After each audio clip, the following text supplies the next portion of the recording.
Hello hello मेरे प्यारे प्यारे दोस्तों, आपका मेरे चैनल में स्वागत है। मेरे चैनल का नाम है रजनीकांत सिन्हा। ये यूट्यूब का चैनल है। थंबनेल पढ़ लिए होगे। उसका करना है BIIT टॉपर इन ₹500। 500 रुपया खर्च करो मेरे दोस्त, और जिंदगी का सबसे बड़ा सुख IIT में टॉप करने का सुख प्राप्त करो। है कि नहीं? ये अवसर तुमको मिला हुआ है, इसका लाभ उठा लो। अब तुम कहोगे कि ये पैसा हमको कहाँ भेजना होगा, है ना? तो मैं आपको बता रहा हूँ, है ना? तो देखो, यही वो अकाउंट नंबर है जिसमें तुमको 500 रुपये ट्रांसफर करना है। रजनीकांत सिन्हा, IFSC कोड ये इसका ये है, कैनरा बैंक, और ये नंबर है। और ये मेरा अकाउंट नंबर हो गया, है कि नहीं? इसी अकाउंट नंबर पे 500 रुपीज, ओनली 500 रुपीज ट्रांसफर कर दो, है कि नहीं? ये फी मत समझ लेना इसको। ये फी नहीं है, बल्कि ये गुरु दक्षिणा है। कोई भी बड़ा काम करने से पहले, है ना, गुरु को जो है ये भेंट करने की प्रथा है हमारे देश में। ये बात को समझ लो। तो हम समझते हैं कि तुम अपना काम जल्द से जल्द करोगे, है कि नहीं? अब हमको भी ढेर सारा काम करना है। हमको तो पूरा IIT का सिलेबस खत्म करना है कि नहीं? ये बात समझ लो। तो अभी हम लोग जो है मैथ का काफी पार्ट कर चुके हैं, कुछ और बचा हुआ है जो धीरे धीरे करेंगे, है कि नहीं? अभी हम लोग जो है एक बहुत इंपॉर्टेंट टॉपिक पे आ गए हैं जिसका नाम है प्रोजेक्टाइल मोशन, है ना? ये बहुत इंपॉर्टेंट टॉपिक है, इसे करना बहुत जरूरी है। तो इस बात को समझ लो मेरे दोस्त। अच्छा,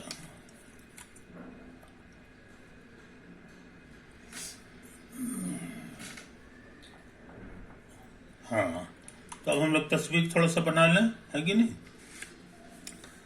ये देखो, ये हमारे लिए हॉरिजॉन्टल लाइन है, हॉरिजॉन्टल लाइन है, और ये जो है वर्टिकल लाइन है। ये है वर्टिकल। ग्रेविटी नीचे की ओर लगता है, ये चीज है। इसका पॉजिटिव ऊपर डायरेक्शन को ही हम लोग पॉजिटिव ले रहे हैं। ये Y एक्सिस है और ये मेरे लिए X एक्सिस है ना। हम मान के चल रहे हैं कि पार्टिकल यहाँ से फेंका गया है, किस दिशा में फेंका गया है, तो वो यही डायरेक्शन है। इसमें कितना वेलोसिटी है? प्रोजेक्टाइल वेलोसिटी हम लोग कहते थे, प्रोजेक्टाइल वेलोसिटी। ये भी है, सॉरी भी नहीं है, शुरू का है ना, तो शुरू का U हम लोग नाम दिए थे। ये वाला अल्फा एंगल था, इसी का नाम बताए थे angle of projection, angle of projection, समझे? और ये जो है ऐसे करके जो है इसी रास्ता से ऐसे ऐसे चलता है, और फिर यहाँ धड़ाम से गिर जाता है। धड़ाम से नहीं गिरता है, धीरे धीरे गिरता है। यही, तो ये पाथ हो गया। इसको हम लोग कहते थे path of the particle, path of the particle, समझे? अब हम दोबारा गंदा फोटो नहीं करेंगे। इसका 2 टुकड़ा होता था, ये फोटो को हटा करके एक टुकड़ा मेरा ये होता था, है कि नहीं? ये वेलोसिटी कहलाता था U cos अल्फा, और इसका दूसरा टुकड़ा होता था ये इधर की ओर, इधर की ओर, ये देखो इधर, ये कहलाता था U sin अल्फा। ये शुरू का है। तो अब इसकी कहानी खत्म हो गई, इसको हम लोग ध्यान से हटा दें, उसकी जगह यही 2 ठो आ गया है कि नहीं? यहां से यहां तक जो दूरी होती थी, इसी को रेंज बोला जाता था। आई कितना होता था ये हम निकाले हैं, तुम्हारे कॉपी में होगा, U²/G और sin 2 अल्फा, समझे? अच्छा, और ये कितना ऊंचा है? मैक्सिमम हाइट इसको कहते थे हम लोग, मैक्सिमम हाइट। ये भी मेरा निकाला हुआ है, ये था U²/2G और sin स्क्वायर अल्फा, समझे? तो अच्छे लड़के इन बातों को याद रखते हैं। और ये जो पॉइंट है बड़ा स्पेशल पॉइंट, ये पॉइंट पर आते आते ऊपर जाना बंद हो जाता है। ये इशारा करता है कि ऊपर की ओर जाने वाला जो वेलोसिटी है, वेलोसिटी ये 0 होने वाला है। समझे कि नहीं? कौन सा? इधर तो है ही, ये वाला जो है ना ये कांस्टेंट होता है, याद रखो। लेकिन इसका जो वर्टिकल वेलोसिटी है, ऊपर जाने वाला जो वेलोसिटी है, वो 0 हो जाता है। समझे कि नहीं? हॉरिजॉन्टल तो इतना है, ये रहेगा क्योंकि ये कांस्टेंट है कि नहीं? ये वेलोसिटी जो है ये तुम्हारा है u cos अल्फा, ये वो हर जगह रहेगा। लेकिन ये वाला जो ऊपर जाने वाला जो वेलोसिटी है वो समाप्त हो जाता है। तो ऊपर जाने वाला वेलोसिटी कितना होगा? वेलोसिटी ये निकालना चाहते हैं, सही कि नहीं? तो हम लोग यूज करते हैं फॉर्मूला, यूजिंग द फॉर्मूला कौन सा है? तो याद होगा, एक फॉर्मूला लगाते थे s बराबर ut plus half at square, जिसका फायदा हम पूरा उठा चुके हैं। लेकिन एक फॉर्मूला और था, वो था v बराबर u प्लस at, ये अभी तक यूज नहीं किए थे, है कि नहीं? तो हम लोग कोशिश करें। तो उसी तरह से वर्टिकल वेलोसिटी, इधर जाने वाला जो वेलोसिटी है वो हो जाएगा शुरू का वेलोसिटी। शुरू का वेलोसिटी यहाँ लिखा हुआ है u साइन अल्फा। याद रहे ये पढ़ाई की बात नहीं है, ये तो पुराना फॉर्मूला है। असली बात ये है। तो ये हो गया, अब प्लस ए एक्सेलरेशन होता है। तो वर्टिकल डायरेक्शन में एक्सेलरेशन कितना लगता है ये हम बता चुके हैं, और यहाँ भी लिखा हुआ है वो g है, लेकिन प्लस नहीं, प्लस का डायरेक्शन मेरा ये है और ये नीचे की ओर लगता है, इसीलिए ये इसमें लिखना चाहिए माइनस जी। तो एक्सेलरेशन की जगह इस फॉर्मूला में माइनस जी लिख दो। अच्छा, अब जो है कुछ समय लगा होगा तो उसको टी रहने दो, है कि नहीं? ठीक। तो अब हम लोग इस फॉर्मूला में हम ये वाला इस पे ध्यान दे रहे हैं, इस पे, यहां से लेके यहां तक, बस पूरा नहीं, यहां से लेके यहां। तो यहां तक ध्यान दोगे तो जो समय लगेगा उसको हम लोग टी अप कहते हैं, टी अप, समझे? ऐसी की तरह से लिखा जाता है। तो यहां आते आते तक क्या हो जाएगा कि ये आखिरी जो वेलोसिटी है ये हमारा 0 हो जाता है, समझे कि नहीं? तो यहां पर ये वर्टिकल वेलोसिटी 0 कर दो। अच्छा, ये क्या लिखे थे जी? हाँ सॉरी, ठीक तो है। आइए जस का तस रहेगा, u साइन अल्फा माइनस जी अब गुना टी की जगह यहाँ पर इसका समय लगेगा। तो देखो ये वाला, इसका समय का नाम दिए हैं टी अप। अब इसको इधर उधर करोगे तो टी अप का फॉर्मूला मिल गया, वो है u साइन अल्फा बाई जी। समझे? तो इस बात को समझ लो मेरे दोस्त। तो ये पूरा जर्नी का, ये आधा जर्नी है, आधा जर्नी का समय हम निकाल चुके हैं टी अप, समझे? अच्छा, अब सोचते हैं यही फॉर्मूला हम फिर लगाते हैं, लेकिन अब पूरे जर्नी के लिए, है ना? पूरे जर्नी के लिए। तो पूरे जर्नी के लिए हम यहाँ पे लिखने जा रहे हैं ऑन यूजिंग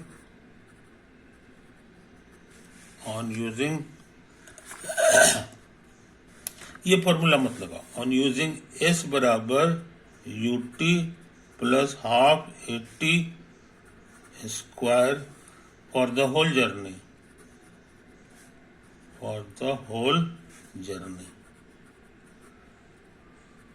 पार्टिकल का जो पूरा जर्नी है वो है। लेकिन हम लोग ये जो ना ये लगाने जा रहे हैं फॉर्मूला किस में? हॉरिजॉन्टल डायरेक्शन में नहीं, और वर्टिकल मोशन,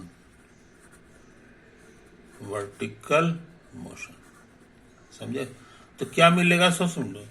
अब वर्टिकली पूछेंगे तो कहोगे कि ऊपर भी गया, अब फिर लौट के नीचे भी आ गया, अब फिर उसी लेवल में पहुंच गया, इसलिए वर्टिकल डिस्प्लेसमेंट इसका 0 हो गया। ऊपर गया कहाँ? ऊपर गया फिर तो वहीं गया, तो आ गया, इसीलिए वर्टिकल डिस्प्लेसमेंट माने y, तो y की जगह 0 लिखोगे। तो यहाँ ये फार्मूला में एस की जगह जो है वर्टिकली हम लोग 0 लिखेंगे। यू माने शुरू का वर्टिकली वेलोसिटी क्या है, यहाँ लिखा हुआ है, क्या है जी, यू साइन अल्फा। तो यू साइन अल्फा। समय, समझे कि नहीं? तो ये पूरे जर्नी का जो समय होता है उसी को टाइम ऑफ फ्लाइट कहा जाता है। Time for the whole journey is called time of flight. आई बात समझ में? तो ये टाइम ऑफ फ्लाइट है। तो यहां समय की जगह हमको टाइम ऑफ फ्लाइट लिखना होगा। टाइम ऑफ फ्लाइट वर्ड्स में लिख दो, और यहां प्लस हाफ। और वर्टिकली काम कर रहे हैं, वर्टिकल डायरेक्शन में ए मतलब एक्सेलरेशन, ये हम कई बार लिख चुके हैं। ये -g हो जाता है, तो -g हो गया। और गुना टी का स्क्वायर माने हो गया टाइम ऑफ फ्लाइट का स्क्वायर। टाइम ऑफ फ्लाइट का स्क्वायर, समझे? तो ये नया इक्वेशन मिल गया। इस फॉर्मूला को लगाने से वर्टिकल डायरेक्शन में ओनली फायदा क्या हुआ सो समझ लो। टाइम ऑफ फ्लाइट जो है ना इधर आ जाएगा, तो हमको लगता हो जाएगा u साइन अल्फा बराबर g/2। और एक टाइम ऑफ फ्लाइट जो है वो कटेगा, तो बाकी बच गया एक तो टाइम ऑफ फ्लाइट। अब इसको इधर उधर करेंगे तो टाइम ऑफ फ्लाइट हमको मिल गया, टाइम ऑफ फ्लाइट। इसका फॉर्मूला हो गया 2u साइन अल्फा अब बाई जी, समझे? कोई दिक्कत नहीं। तो ये बहुत इंपॉर्टेंट फॉर्मूला है, बहुत इंपॉर्टेंट फॉर्मूला है, समझे कि नहीं? अब हम निकालना चाह रहे हैं इसके उतरने का समय, समझे कि नहीं? तो इस नक्शा को गंदा मत करो, जरा फिर से हम फोटो बना लें। ये जो है ना ये ऐसे ऐसे हो गया, ये टॉप पर था, है कि नहीं? ये यहां तक जो गया है इसका समय लगा है, ड्यूरेशन हमारा लगा है टी अप। यहां से यहां तक आने का जो समय लगेगा इसी का नाम है टी डाउन, का नाम जो दो टी डाउन, यानी उतरने का समय। तो ये निकालना आसान है। ये पूरा समय जो लगा है उसमें से इसको घटा दो, तो टाइम ऑफ फ्लाइट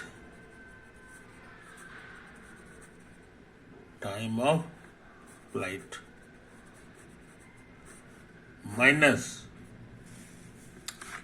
ये वाला टी अप, समझे? खुशी की बात है, दोनों पता है। टाइम ऑफ फ्लाइट हमारे लिए ये है,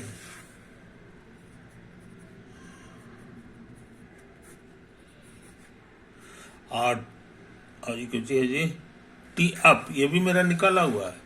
टी अप कहां पर तो था, टी अप हमारा निकाला हुआ है कि नहीं?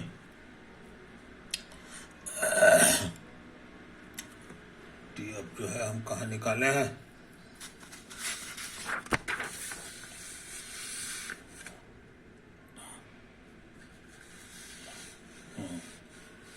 खैर हम देखते हैं, है कि नहीं? टी अप हमारा कहाँ निकला है ये हम देखते हैं। अभी हमको याद है कितना आता है, ये हमको लगता है इतना होता है। थोड़ी देर बाद हम देखते हैं, हमको लगता है यही चीज होता है, मगर ये 2 नहीं होता उसका फॉर्मूला में। ये अभी निकाले हैं, है कि नहीं? लेकिन कहीं मिल नहीं रहा, कहाँ पर? हाँ कहा मिल गया, इधर घुमा के लिखा है इधर। ये देखो टी अप का formula u sine alpha by G, है कि नहीं? तो वही हम यहाँ लिख दिए। अब घटा देंगे तो ये इसी का दुगना है, ये तो घटाएंगे तो फिर इतना ही बच जाएगा, समझे? तो इस तरह से हम लोग फार्मूला खोज दिए किस चीज का फार्मूला खोजा है कि नहीं? वो उतरने का समय निकाले हैं। ये टी डाउन का फॉर्मूला हो गया, पूरा में से घटा दिया, है कि नहीं, तो हमको ये टी डाउन मिल गया। तो टी डाउन का फॉर्मूला क्या आया है सो समझ लो। टी डाउन का फॉर्मूला तुम्हारा यही आ गया। समझदार बात, टी अप का भी फॉर्मूला यही आया था, टी अप का भी फॉर्मूला यही आया था, यू साइन अल्फा बाई जे। ये दोनों चीज हम लोग कर चुके। चढ़ने में कितना समय लगा, उतरने में कितना समय लगा। अब मजेदार बात की दोनों बराबर है, यानी पार्टिकल जितना देर जो है उसको चढ़ने में लगता है उतना ही समय उतरने में भी लगता है।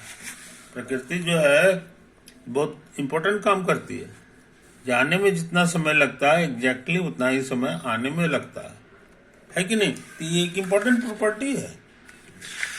कैसे आया ये हम तुमको समझा दिए, ये हम तुमको समझा दिए, क्या बुद्धि लगा करके इसको निकाला गया।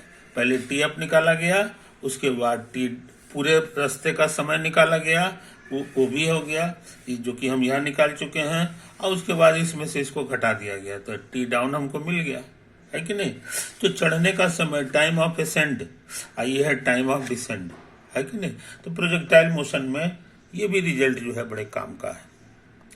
तो अच्छे लोग जो है इसको याद कर जाते हैं, है कि नहीं। और हम तुमको बता दें प्रोजेक्टाइल चैप्टर में रफली इतना ही बात है, रफली इतना ही बात है कि नहीं। इतने फॉर्मूलाज हैं, ये हम लोग जो है कर चुके हैं। अब तुम चाहो तो आईआईटी का कोई भी सवाल को हैंडल कर सकते हो, प्रोजेक्टाइल से संबंधित ये चीज है। तो ऐसा करें मेरे दोस्त, या तो इस वीडियो को यहीं एंड कर दें या जो है हम आगे की पढ़ाई करें, है कि नहीं। लेकिन जो है आज मन कर रहा है कि इसको यहीं एंड कर दें, है ना। अगले वीडियो में जो है फिर कुछ और काम की बातें करेंगे। तो इस बात को समझ लो मेरे दोस्त, पढ़ाई में पूरा मन लगाओ, है कि नहीं। मेरे पास कमेंट्स आते रहते हैं विद्यार्थियों के, है कि नहीं। तो उसमें देख रहे हैं कि सब जो है बहुत मगन है और बड़े मन से पढ़ रहे हैं, है कि नहीं। तो मन से पढ़ो और इसको रिप्रोड्यूस भी करो, है नहीं, तो तुम्हारा हाथ साफ होगा। तो इम्तिहान में जो है काम सवाल बनाने में तुमको बड़ा मजा आएगा, समझे कि नहीं। तो इस चीज को समझ लो मेरे दोस्त। दूसरी बात जो है, विद्यार्थी कई तरह के हैं, है कि नहीं। कुछ विद्यार्थी हैं जो मई महीने में एग्जाम होना है कि नहीं, उसकी तैयारी में जुटे हुए हैं, तो वो लड़के भी इससे लाभान्वित हो सकते हैं। अब पूछोगे मई तक में कहाँ तक पढ़ाई जाएगी तो हम वीकली काम कर रहे हैं, वीकली मैंने एक वीक हमने काम किया, है कि नहीं। तो तुमको मैथमेटिक्स का 90% काम तुम्हारा कंप्लीट हो चुका है, समझे कि नहीं। थोड़ा बहुत और काम बचा है वो हम कर देंगे, तो तुम्हारा रिवीजन हो रहा है। उसके बाद अब ये जो है फिजिक्स की दुनिया में आने वाले हैं, ये तो बाउंड्री वाला पढ़ाई है, तो इसको भी करना जरूरी है। तो ये है, तो कहने का मतलब ये है कि तुमको एग्जाम 2024 में देना है मई में कि 25 में देना है, ये उतना इम्पोर्टेंट नहीं है। असली इम्पोर्टेंट है टोटल पढ़ाई, है ना। तो वीडियो अपलोड कर दे रहे हैं, ये जिंदाबाद है। और तुम जिस क्लास के भी हो चिंता करने की जरूरत नहीं है। तुम जाके 11 में हो, है कि नहीं, 12th में हो, इससे हम इस पढ़ाई का लेना देना नहीं है। तुमको 100% बातें समझ में आएंगी, पहली बात। दूसरी बात, हम टोटल सिलेबस कर देंगे, तो तुम्हारा मान लिया पढ़ा हुआ हो गया। 2024 खत्म होते से पहले ही तुम सब चीज में मास्टर हो गए, मान लो थोड़ी देर के लिए। आई डोंट नो क्या होगा, अभी तो बहुत सवाल बनाना है। तो तुम्हारे पास नॉलेज है, तो नॉलेज से कहीं जो है तबीयत खराब हो जाता है। नॉलेज है तो नॉलेज है कि नहीं। और जो है प्रैक्टिस करोगे तुम्हारा और फास्ट होगा, ज्यादा से ज्यादा मार्क्स उठेगा, इंडिया में टॉप करने का तुम्हारा चांस बहुत ज्यादा रहेगा, समझे कि नहीं। तो इस बेहतरीन अवसर का फायदा उठा लो मेरे दोस्त। अब बेफिक्र रहा करो, बेफिक्र। तुमको एक मोटा मोटी हम समझा भी दिए हैं कि पढ़ाई का मतलब होता है लॉन्ग आवर्स। पढ़ाई का मतलब ही नहीं होता 10 मिनट पढ़े, वीडियो तो 30 मिनट का रहता है, 20 मिनट का रहता है, तो 20 मिनट का ही पढ़ाई थोड़ी होता है, नहीं होता है, समझे कि नहीं। लॉन्ग आवर तक पढ़ने का ताकत लगाया करो, 4 घंटा से मिनिमम नहीं, क्योंकि तुमको आईआईटी करना है। आईटी वाले विद्यार्थी का लक्षण है कि वो 240 मिनट तक जो है डटे रह सकते हैं, दुनिया का कोई काम नहीं करेंगे और वो फोकस रहेंगे, और उसके बाद फिर घूमो फिरो, फिर नॉर्मल हो जाओ। तो तुम नॉर्मल 240 मिनट के बाद होगे बाकी लोगों की तरह, समझे कि नहीं? तो ये चीज है। और जब काम का घंटा रहे तो तुम्हारे आसपास कुछ नहीं होना चाहिए, कोई साथी कोई दोस्त नहीं होना चाहिए, कोई तरह का नॉइज नहीं होनी चाहिए, कोई तरह का डिस्टरबेंस नहीं होनी चाहिए, टोटल फोकस जो है उसी में होना चाहिए, है कि नहीं? तब तुम्हारी तरक्की जो है दिन दुना रात चौगुना रेट से होगी, समझे कि नहीं? तो यही असली तुम्हारी तरक्की का राज यही है मेरे दोस्त। पढ़ाई को कंप्लीट कर लो, जो भी काम है फिनिश करके रखा करो, जितना पहले फिनिश कर लोगे उतना ही ना अच्छा है। सिलेबस जो है इम्तिहान के समय तक तुम पढ़ाई का तैयारी कर रहे हो, ऐसा नहीं है। जितना पहले कर लोगे तुम्हारी सफलता की गारंटी उतनी ज्यादा हो जाएगी, ज्यादा हो गई, है कि नहीं? तो इस महत्वपूर्ण बात को समझ लो मेरे दोस्तों। अब मैं वीडियो दी एंड कर रहा हूँ, बाकी बातें अगले वीडियो में। ओवर।